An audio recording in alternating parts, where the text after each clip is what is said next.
China presents a new challenge for the world. It is very powerful, second biggest economy, it may become the first biggest economy, it may not. It is autocratic. It is a technological superpower, no doubt about that. And it is expansionist. And if you're sitting in Delhi, you know that better than if you're sitting in the UK. Well, in the UK, China has big impact, but it also has even bigger impact in India, where you share such a long border. Many of the global problems can't be solved without China. Climate change would be one. Pandemic preparedness would be another.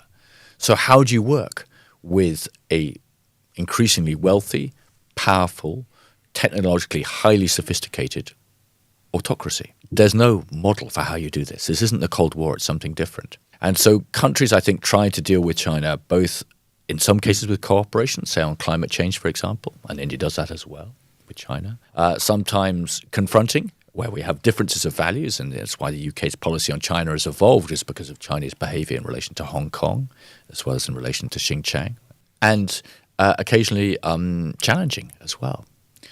So this is a shared endeavour, and I think the UK and India share that endeavour. Now, it's a great time to be Indian, in my view, because you have this fantastic opportunity ahead of you over the next generation. I feel that urgency as well in India about, this is a great moment for India. But you're doing it in a context which is not benign, where you have greater challenges to open free trade in the Indo-Pacific. And, the Indo-Pacific will be the centre of the world over the next 50 years or so. And how do you do that? Well, you think you do that with more friends.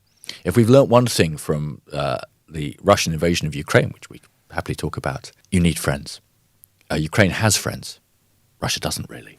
And those friends can help you. And India is a mighty country and it's going to get bigger, but I think it sees the opportunity of having better relationships of friends with different countries in its neighbourhood. That's why you have the Quad, but also with the UK and some other countries as well. How do you see the situation in Tibet and about China upholding human rights in that region? Human rights abuses exist in many parts of the world, and they need to be challenged. And there are different ways which you can try and do that. And I think for a while we thought in the West that as China grew, it would become more liberal, very crudely. I think that was a misjudgment. It was a misjudgment which many countries made, and it's turned out not to be the case, at least under Xi Jinping. And I should emphasize there's an element of Xi Jinping's China as well, which is a different kind of China, where you, instead of having a leadership which lasts for 10 years and then you change over, you now have somebody who looks like they're going to be in power for a lot longer. And that's a new world as well for us in relation to China. So, and we do call out those abuses. We did in Hong Kong. Obviously, that has a particular sensitivity for the UK because it used to be a British sovereign territory, and we have allowed a lot of people from Hong Kong to come into the UK, partly in response to that.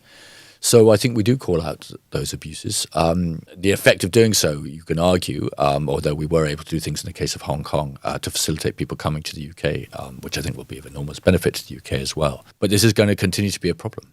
And something which I think we, the UK, India, we're going to have to find ways of identifying, pointing to it and trying to change it. But it's a hard thing to do. You use the word expansionist.